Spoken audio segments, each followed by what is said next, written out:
안녕하세요, 김 사장입니다. 오늘은 키스코 홀딩스라는 종목에 대해서 간단하게 살펴보겠습니다. 1월 2일 기준으로 종가는 13,050원이었습니다. 시가총액은 2,400억, PER 5, PBR 0.3, ROE 6%. 수치에 근거해서 종목을 스크리닝 하다 보면 자주 보이는 종목이고, 가치 투자를 지향하는 분들은 아마 한 번씩은 봤을 종목으로 생각됩니다. 매출액을 보시면 2012년 1.5조로 최고 매출액을 찍은 이후에 조금씩 이제 왔다 갔다 하지만 크게 성장하지 않는 모습을 보여주고요. 그에 따라서 영업이익이나 순이익도 왔다 갔다 하는 모습을 보여줍니다. 작년에는 250억 정도의 순이익이 났었습니다. EPS는 업황에 따라서 굉장히 큰 폭으로 왔다 갔다 하는 모습을 보입니다. 2014년 277원에서 15년도, 16년도 2,400원 근처에 있다가 다시 700원으로 떨어지고 또 1,300원까지 회복하는 모습을 보였습니다. 그에 반해 BPS는 조금씩 증가하는 모습을 보이는데요. 작년에는 BPS 42,000원 정도였습니다. 나름 배당을 꾸준히 지급하는 회사입니다. 2016년까지는 180원 배당하다가 2017년 250원, 2018년 280원으로 늘렸고 아마 올해도 비슷한 정도의 배당을 하지 않을까 싶습니다. 시가 배당률로는 한 2% 정도 됩니다. PER 밴드를 보시면 굉장히 이익이 왔다 갔다 하는 모습을 볼 수 있고요.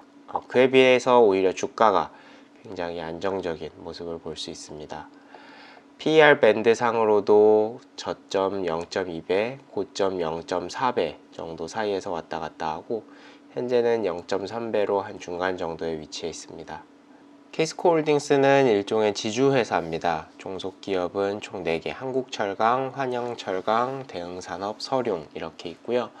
대흥산업이나 서룡은 비교적 작은 규모의 회사고 한국철강, 환영철강이 주된 자회사입니다.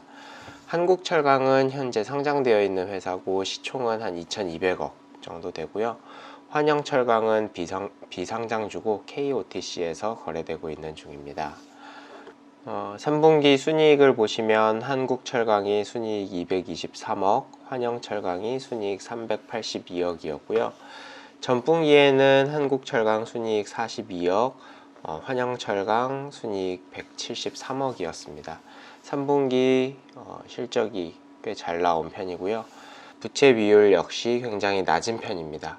자산에 비해서 부채가 거의 없는 수준이고 자본이 굉장히 높은 것을 볼 수가 있습니다.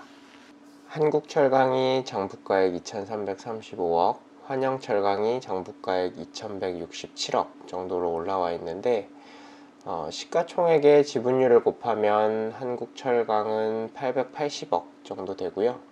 환영철강이 거래량이 거의 없기는 하지만 한 28,000원 정도에 거래되고 시가총액이 한 2,146억 정도라고 하면 환영철강 가치는 한 2,660억 정도 될 겁니다. 그러면 이제 장부가하고 현재 시가가 좀 차이가 나는데요. 한 1,850억 정도 차이가 납니다. 주로 이제 철강을 만드는 두 회사고 건설 경기 영향을 많이 받으면서 동절기는 아무래도 비수기에 속한다 라는 얘기가 있고요.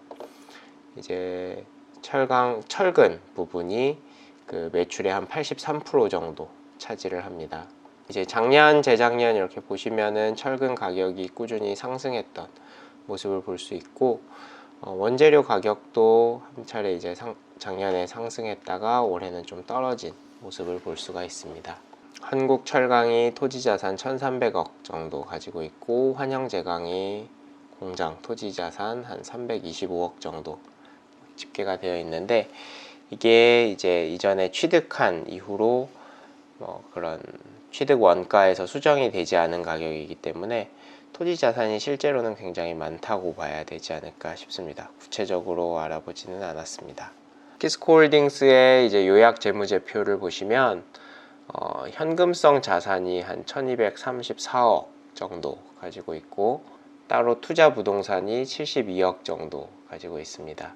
이번 3분기까지 순이익이 571억이었습니다. 4분기 실적이 계절적 영향 때문에 안 좋을 가능성이 높기는 하지만 PER로 따져도 5 미만일 가능성이 높아 보입니다. 최대 일가의 지분율은 45% 정도 되고요. 등기이사가 3명 있고 보수가 4.5억입니다. 적절해 보입니다.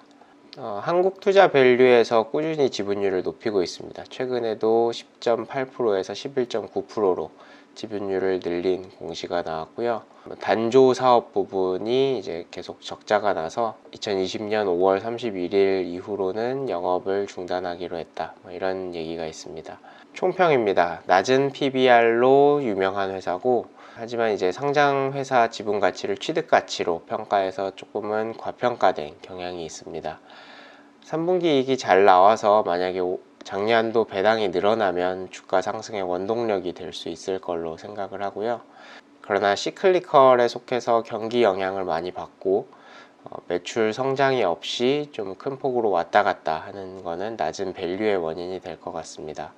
워낙에 이제 철강주들이 다른 저평가된 주식이 많아서 다른 철강주하고 비교는 필요할 것으로 보이고요. 한 번쯤은 시세를 내주지 않을까 하고 생각하고 있습니다.